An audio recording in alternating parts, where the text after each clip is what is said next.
changed this year with so many newcomers in your group versus last year where you had seniors? Yeah, the approach is somewhat similar. Still trying to get these guys to understand technique. They're a young group. Last year with experienced kickers, it was kind of easier for us to manage them because they've just been through the program for 3 or 4 years. Having young guys, the approach is now technique driven, confidence building, just scripting for success, trying to get them to feel comfortable. Does Braden kind of go into things as kind of, I guess, number one on your unofficial depth chart right now? I would say that room, my room, is kicking at a high level. There is no depth chart in any of the phases right now. It's a position chart. There is open competition for the starting role going into fall camp.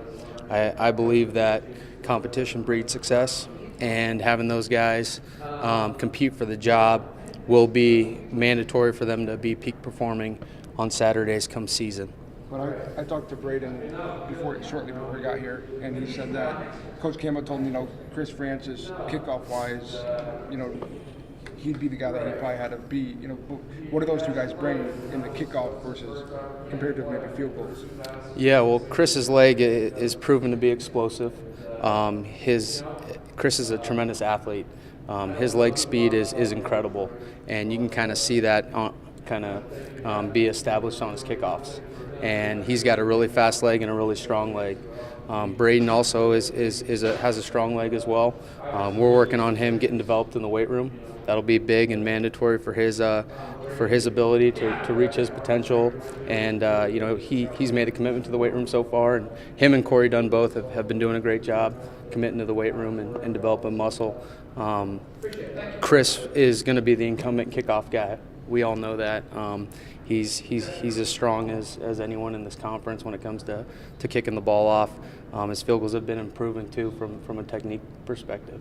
How much has it helped that you get a guy like Braden, true freshman, in early and just experiencing all this so far? Yeah, having Braden come in early, it's kind of like he'll be like a redshirt freshman. He kind of gets a taste of dealing with the full athletic regiment with an academic schedule, and having him being in the weight room is huge.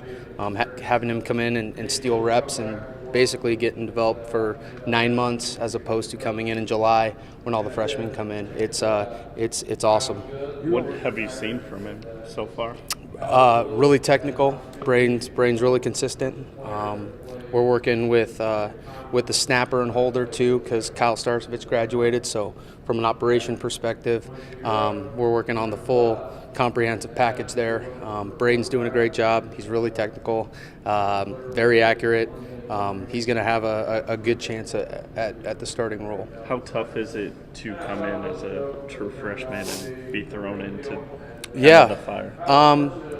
That's why he's here a semester early, honestly, so that he's not drinking water out of a fire hose come season when it comes time to supplement the academic regiment and the weight room regiment, tutoring, and that whole deal. Braden will, he'll be just fine. You oversee all special teams now, so I guess with some people wonder about the punt return. Yeah. You obviously lose Trevor and Alan. Yeah. Who are some guys that you guys just throw back there this spring to play around with? Yeah. There's a decent competition at that position too. Obviously we lose a dynamic guy in Trevor. Trevor was as good of a returner as there was in the conference. But guys competing for that role are DeAndre Payne, Tariq Milton, Johnny Lang, Deshaunte Jones, Amici Walker.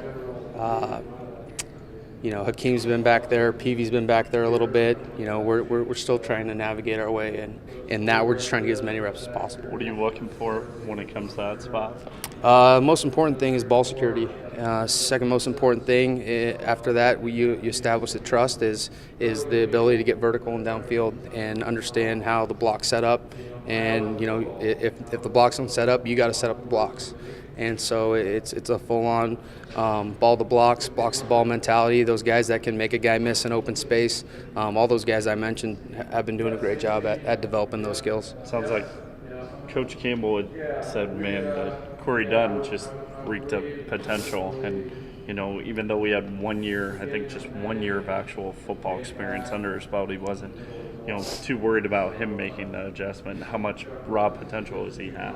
Yeah, you're talking about a guy who has a lot of potential. He's very dynamic. He's built well. He's 6'1", 200 pounds, and he's only getting better when it comes to body composition. Excuse me. He's in a nutrition plan. He's losing weight. He's losing fat and gaining muscle. That compared to a very fast leg and his ability to move the pocket is something that we're going to really have to dive into in terms of what we do on the punt team. He can kick with both legs, right? Yeah, Corey's a right-footed punter. We don't really have plans to kick with both feet, kind of like growing up playing soccer. You can kick with both feet, but right now he's a right-footed punter. And he can do a lot with his right foot. So just finding out what pitches he can hit and game planning a scheme around him. I'm going to have to think of myself more as like a pitching coach, with the different types of pitches he can throw. And, he does a lot of stuff, and it's really impressive. And he's going to be growing a lot in the program. We got him for 3 years. What are you thinking for kickoff returns right now? In terms of the options you're kind of messing with yeah, back there, it's similar to the punt return guys back there. You got Kane coming back, which will be huge for our football team. Kane's ability to run downhill and to make guys miss and make quick decisions in small spaces. What we're going to get back with him, we get Landon back. Deshaunte Jones. A lot of those guys. Tariq Milton will be a new face back there. Guys that can really roll and get downfield and understand reading blocks and setting them up.